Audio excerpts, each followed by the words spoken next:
Hello, my name is Sinwoo Kim, and this is my lab report for the first lab of Physics 2211.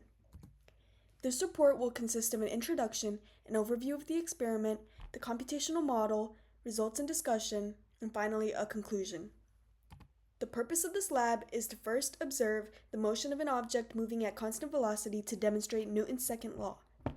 Second, we will compare the observed position versus time graph from tracker with an expected position versus time graph constructed from a computational model of our experiment on GlowScript. To summarize the results, the two plots are very similar and both have a linear slope, demonstrating that the marker is at constant velocity throughout. Now coming back to Newton's second law, what is it? It states that the acceleration of an object depends on net force and mass of the system.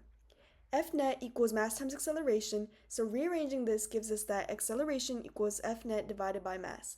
Since our marker is at constant velocity with no net force, plugging in 0 for F net reveals that acceleration will also be 0 and velocity should not change. Two other important equations for this lab are the velocity update formula and the position update formula. Note that here, F net is equal to 0, so Vf will just equal Vi, which once again shows velocity should remain constant. Knowing this, then, for position update, V average would just be equal to that constant velocity because it's not changing over time. The experiment was conducted by recording a marker being rolled along a flat table with just one initial push at the start. The marker is the system, and the table and environment are the surroundings. Assumptions are that there is no friction or air resistance since we are considering there to be no net forces acting on the marker after the push. This is a quick snapshot of what the video looked like with our marker rolling to the right. I then tracked the position of the marker over time using Tracker. The experiment was uploaded and calibrated to the initial conditions.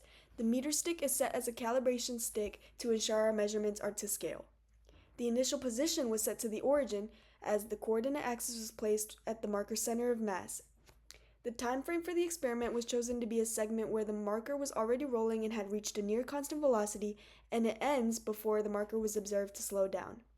I then manually tracked the marker's position after each fixed time interval, and Tracker automatically returns data points and a plot of our observed position versus time graph.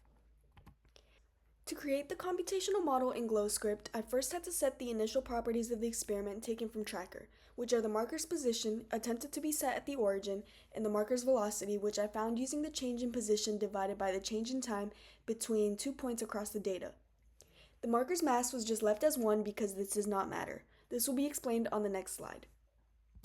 Moving on to the calculations, I set the end time for the experiment at 0.667 seconds because that's how long the marker was tracked. Then I set net force to 0, and here I just replicated the velocity update and position update formulas as covered earlier. Note that once again, this second part of the equation multiplies out to 0, so the value of the mass does not matter and Vf just equals Vi. This is the output for my code, showing the model of an object moving to the right at constant velocity and the resulting position versus time data. Using Excel, I have plotted the observed versus expected data on the same graph so we could see how they correlate. The yellow line is observed from our experiment and Tracker, and the blue line was computationally calculated. As you can see, both lines fit each other quite well with minimal deviations. Both lines are linear, further supporting that the marker was moving at constant velocity. However, the observed data has some inconsistencies where the slope changes slightly or doesn't perfectly fit the predicted data. Therefore, we need to cover possible sources of error. The main source comes from manually having to track the marker's position on Tracker, which can be quite difficult considering it is an object on video being clicked on by a mouse cursor. It can be hard to tell if the mouse is clicking precisely on the center of objects or completely straight along the x-axis. This explains why the initial position of our marker wasn't exactly on the origin, for example. Also, the frame rate of our video is limited, so sometimes there is motion blur visible along the marker. Another source of error would be any outside forces like friction or air resistance acting on our marker. They may cause the net force to not be exactly 0 and can affect the velocity of our marker over time. So to conclude this experiment, here are some questions pertaining to our models. What if we were to flip the axes so that positive x was moving to the left and negative x was moving to the right? Our slope would still be the same, just negative. The position of our marker, the y value, would be getting more negative as time, our x value, gets more positive. What does it mean? Is it possible to say exactly how many pushes or pulls are being added together to give 0 net force in our observed case?